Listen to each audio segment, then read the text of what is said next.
בוקר טוב, משפחה. Shalom, meus irmãos, que a paz na terra seja contigo, seja bem-vindo ao nosso canal. A verdade, né? Como tem que ser na Torá. Eu tô com um pazinho novo aqui, ó, bonitinho. Mais bonito. Hoje a gente vai falar sobre a Bíblia não tem valor de prova. O que? Não tem valor de prova? Calma. Você vai entender por que o título A Bíblia não tem valor de prova. Mas antes, vamos falar com o Papai do Céu. Eu te convido você a fazer nossa prece, como sempre.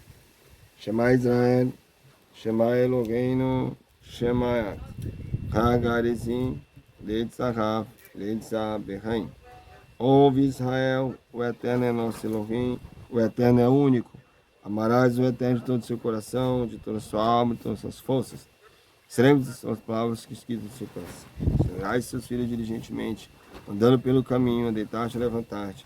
Será como sinal na sua mão, e como memorial na sua testa, e como mesmo as portas, umbrados e portão de sua casa. Então vamos lá. Eu tenho em mãos aqui a documentação que fala, né, é do Dr. Emílio Bossi, é uma pessoa muito fantástica, né, e historiador, PhD em várias áreas da vida. E o estudo que eu tenho é dele, e é fantástico. A prova, não somente dele, mas outros tempos que eu tenho estudado sobre isso, e em vários outros sentidos, né, para te mostrar a realidade como ela é. Então, assim, demonstramos que o Nazareno aqui não é uma pessoa histórica. Eu já vi vários vídeos, já provei. Porque a história, a verdadeira história, não é conhecer, nem dele fala. A história nem o conhece e nem dele fala. Tá entendendo? Não fala. O que você tem, o que você viu, simplesmente são resquícios do cristianismo, porque na época, se ele tivesse existido, não era a época do cristianismo. Tá vendo? Vamos aqui demonstrar agora que a própria Bíblia, única fonte que dele nos fala, né, nada prova a seu favor, antes confirma a nossa tese, que Cristo nunca existiu, nem histórico e muito menos o mitológico, o suposto filho de um Deus, que já derrota aí qualquer probabilidade de existência de qualquer coisa. Né?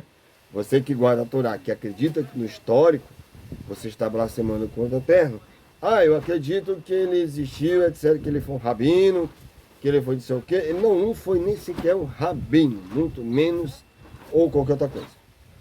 Para o nosso propósito aqui não é preciso refazer a crítica bíblica e nem repetir os profundos e invencíveis argumentos de um Strauss, né, e de toda a rica constelação de teólogos e de sábios, verdadeiros especialistas na matéria.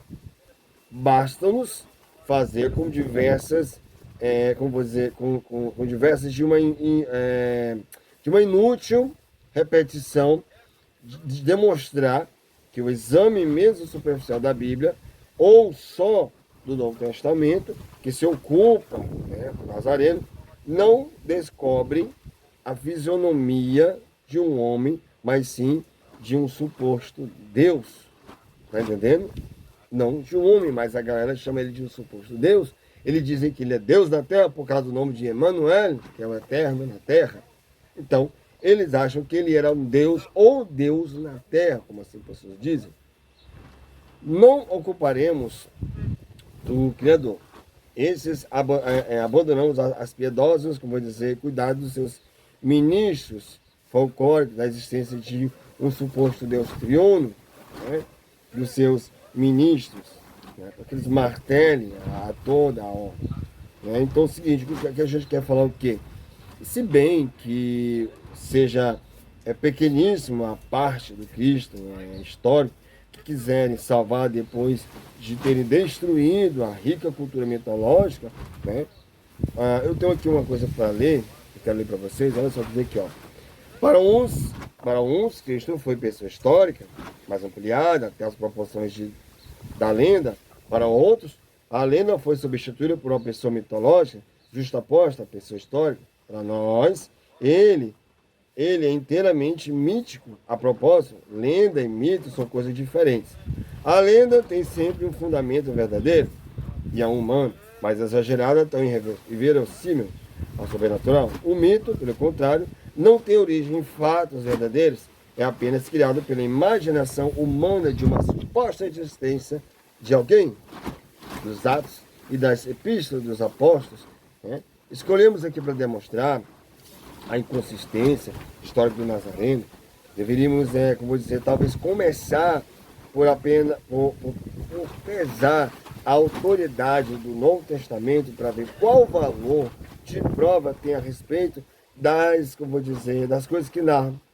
Veremos aqui, porém, que a Bíblia, antes de provar o que nos conta a si próprio, deve provar, não é nosso objetivo recopilar, né, do princípio ao fim tudo quanto a crítica histórica tem estabelecido a respeito da autenticidade dos referidos livros como supomos dizer, sagrados do cristianismo.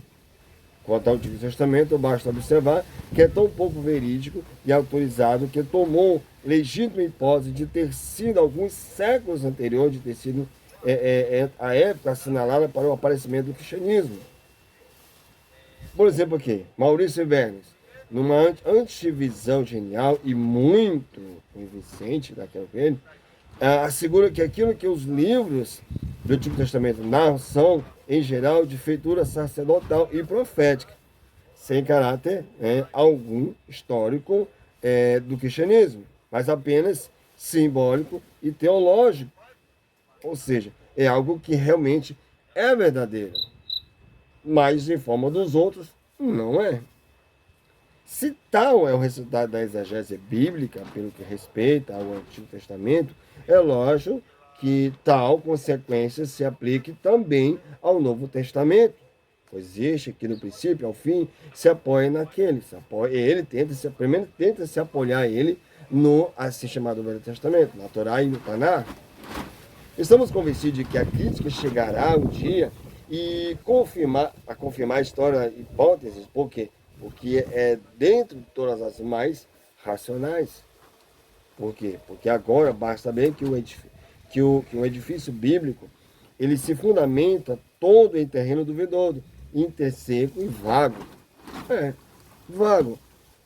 De qualquer dos modos, a crítica já demonstrou que o Novo Testamento não apresenta os requisitos necessários para autenticar a veracidade do que diz. Todos os livros do Novo Testamento aqui são anônimos, singidos aos evangelhos, as palavras precedidas pelas frases como sagradas, segundo Mateus, segundo Marcos e etc. Não são, como vou dizer, como é que vou dizer uma palavra para você entender mesmo, não só provam que foram realmente dos apóstolos ali citados, mas eles indicam que foram redigidos por outros. Tipo assim, de acordo com Paulo, ou foi fulano, ou foi ciclano. São anônimos. Eles não têm certeza de quem escreveu, quem o falou, quem o determinou. Não tem essa certeza. Ignora-se em absoluto a época precisa em que os evangelhos foram escritos. Eles ignoram, querem saber. A referência mais antiga que temos sobre este ponto é de Pápias, bispo de Herápolis, que ele suponha martirizado no tempo de Marco Aurélio, ali em 161 a 180. O seu livro, porém, tem um livro dele, porém, eu vou dizer, não chegou até nós. De seu testemunho relativo a Marcos e a Mateus, conversa-se apenas alguns fragmentos, algumas coisinhas. E Irineu e Eusébio, né, que demonstram não só referir aos atuais evangelhos, os testemunhos dos evangelhos que datam do século III, século IV, né, que foi... Agora, eu vou dizer, que fé, né? Que fé poderiam eles escrever? Detalhar. Que fé eles poderiam merecer de uma simples suposição? Os testemunhos aqui nos evangelhos que datam ali do século III ao século IV, que eles falam aqui, né? O que é indiscutível aqui é que nenhum dos evangelhos foi escrito no tempo do Nazareno, em que ele supostamente viveu, e que nunca tiveram as mãos e os pretendidos originais, mas sim e apenas cópia dos meses e cópia das cópias. Quem aqui nos garante, pois, que tais originais também existiam? Você é garantido? Você tem? Nem o Vaticano, por assim dizer. Mal em presença de uma tão grave circunstância, emite duas opiniões. Temos aqui, ó. A primeira diz que os cristãos primitivos escreveram muito pouco. A segunda é que os documentos escritos naquele tempo se perderam por uma deplorável fatalidade. E supõe mais verossímil essa segunda hipótese. E nós também. Por exemplo, seria casualidade ou seria estratégia da igreja? Por exemplo, Ganneval, ele insiste em tratar-se de uma das muitas fraudes habitualmente usadas na formação do cristianismo, né? E de acordo com a hipótese a que Pápias aludiu, referindo-se às origens egípcias do cristianismo, simples é isso. Pegou histórias pelas quais ele nem sequer acreditava e colocou-se como se fosse algo incrível. Tá entendendo? Então, assim, quem nos garante, né? Quem nos garante que todos os originais tenham existido? Não existe nenhuma garantia que esses tais originais, primeiro, porque nem sequer eles têm como dizer nem como provar. Tá entendendo? Não tem. Aí o que que acontece? E como sabemos que as seitas elas nasceram com o cristianismo, que todas elas se esforçavam para que prevalecessem, né, os seus respectivos pontos de vista, né, e que desde o século II as obras abundam, e com elas, vamos dizer, as falsificações mais audaciosas, tipo que temos aqui, não é injúria que se faz, e confissão do próprio Santo Jerônimo, né? No livro Piedade da História Elementar e Cristo Nazareno, você vai ver sobre este assunto, né? Então, assim, é que tem aqui uma parte, que no caso é lógico, supor-se que todas aquelas que andaram errantes até se perderem representam opiniões contrárias aos que mais tarde triunfaram no Concílio de Nicéia, lá no ano 325, e que convertida em soberana e despótica, fizeram desaparecer os documentos contrários, de sorte, como diz aqui, de sorte que os documentos cristãos que se prevalecerem em Nicéia têm autoridade desde o quinto século, e quando muito desde o terceiro, né? Terceiro século. Aliás, quinto não, perdoe, desde o quarto século né, assim se dizer. É evidente que se não prejudicasse a igreja, não teria destruído os livros das quais se consignificavam as controvérsias das seitas primitivas. Podiam prestar crítica quando já Celso, no segundo século, como diz aqui, ele se vangloriava de haver refutado o cristianismo. Refutado. Servindo de quê? De unicamente dos próprios livros dos cristãos. Em todo vemos nesse ponto que há uma alusão somente baseada no que a igreja criou. O anonimato e a falta de certeza são principais características dos livros do Novo Testamento que bastariam para lhes tirar toda a autoridade. Mas há mais, não só por isso não. Os evangelhos, por exemplo, os evangelhos atuais não foram escolhidos pela igreja como critério que revelasse mais autoridade desses aí que os outros muitos. Evangelhos que então andavam em voga, né? Destes foram escolhidos 4. A Concílio de Santo, por exemplo, o Santo Irineu, porque 4 eram as regiões do mundo e 4 os ventos, que assim dizia.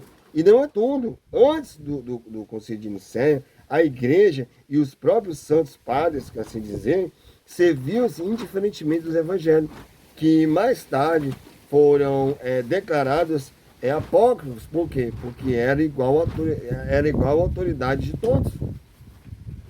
E muito mais ainda, a igreja conservou muito mais lendas que se encontram apenas nos evangelhos apócrifos. No Novo Testamento, acham-se mesmos passagens que se referem a lendas contidas unicamente nos referidos evangelhos apócrifos. Resumindo aqui, anonimato, incerteza nos originais, seleção ao acaso e falta de critério na pretensa autenticidade conferida pela igreja aos evangelhos atuais. Eis aí o que se reduz à autoridade do Novo Testamento. Como se tudo isso fosse pouco, outras circunstâncias a diminuem ainda mais. Entre elas, há numerosas alterações a que estiveram sujeitos os tais evangelhos atuais, devido como vou dizer, à inespécie das epístolas, né? E dos copistas também, tinha tudo isso. Você está entendendo? Os evangelhos atuais, devido à inépcia dos copistas, como eu falei, isso nos explica, como diz Baur, ele manifesta a contradição das doutrinas englobadas no Novo Testamento. Né? Englobado no Novo Testamento, em luta continua entre si, eles brigam entre si para tentar provar a existência de alguma coisa que, infelizmente, não é real, não é atual, não é algo que você confirme. Não. Temos aqui, por outro lado, a diversidade dos exemplares sobre os quais se fez a tradução do Novo Testamento. Em língua latina, diversidade tão grande e tão grave que São Jerônimo temia passar por falsário, né? Ao constituir em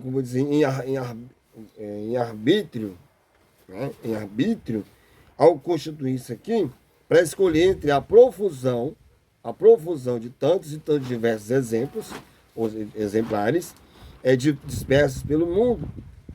E declarava-se ter se visto obrigado a acrescentar, trocar e corrigir. Se você procurar um livro chamado Evangelho de Admas, você vai entender isso aí. Está lá as cartas lá. Na carta de São Jerônimo, ele mesmo fala isso. Juntemos ainda a demonstração feita pela fé crítica, relativa à falta específica de autenticidade e não poucas partes do Novo Testamento. O último argumento contra a validade dos livros do Novo Testamento, que eles tentam dizer, é que eles usam de subterfúgio outras fontes pelas quais nem sequer válidas são. Né? Ou seja, eles usam argumento, está no fato como vou dizer, irreparáveis contradições e das diversas contradições e das discordâncias numeríssimas que ainda hoje contém, para não falar nos seus erros, né? Os seus erros de, vou dizer, tradução e transliteração, tradução e transliteração, na sua imoralidade e absurda pluralidade, apesar de a igreja ter declarado que foram inspirados, palavra por palavra, pelo Espírito Santo. Isto posto, por acaso, uma pessoa séria, não obcecada pela fé, admitir não já a autoricidade, mas ao menos a veracidade e seriedade do Novo Testamento, como argumento de prova acerca do que ele narra. Como é que eu posso assim? Se você tem um raciocínio inteligente, que eu sei que você tem, você vai ver que existe alguma coisa errada nessa história. Pelas pessoas que eu já conversei, pelas questões evangélicas que eu já conversei, eles mesmos estão se dando conta que existe alguma coisa de errada nessa história do nascimento de alguém ser um suposto Deus ou alguém ser filho de um Deus. Está entendendo? É fato. Por exemplo, eu tenho aqui um comentário de Estafônio, né? Contudo, ele opina que a crítica e o dever tem em conta, ao menos, por quê? Porque representam tradições dos tempos em que foram produzidos. Porém, ele diz o seguinte: porém, admite que, sobre a fase de tais livros, não se pode reconstituir vida nem a doutrina de Nazareno, sem se escrever um romance, enquanto declara que os escritos revelados não podem fazer fé na história, nem esta pode, em nossos dias, explicar com veracidade e critério os primeiros rudimentos, ao que ele disse, os primeiros rudimentos da origem da nossa idade. Observamos aqui que, pelo que a nós se refere que, em primeiro lugar, este não é mais que um dos muitos argumentos que concordam em favor da nossa tese, e em segundo lugar, que nós achamos em fase de uma matéria tão excepcional que, assim como a crítica normal poderia optar-se pelo partido mais sensato, isto é, pela dúvida na questão que debatemos, é preciso ir até o fundo, até a negação de tudo quanto afirmamos e impõe como divino. Livros que tais como os evangelhos são destituídos do fundamento, né? Do todo o fundamento. Além disso, os evangelhos são um milagre contínuo, tanto da ordem física cristã, como da ordem moral. E trata-se como ordem moral e tratando de coisas sobrenatural, coisas que de fato nunca aconteceram. Que aí parece lógico que concorram provas pelo menos tão certas ao texto como as que acompanham os fatos comuns, porém, nada disso acontece. Em parte algum deles surge a menor você prova de tais milagres, de tais coisas. Está entendendo? Então, o fato é esse. É que de tudo não existe um histórico, nunca existiu um mitológico. Aguarde. Continuaremos esta fantástica história sobre Jesus. Nunca existiu nem histórico e nem mitológico. Que Deus te abençoe e aguarde mais o próximo vídeo. Shalom. Shema Israel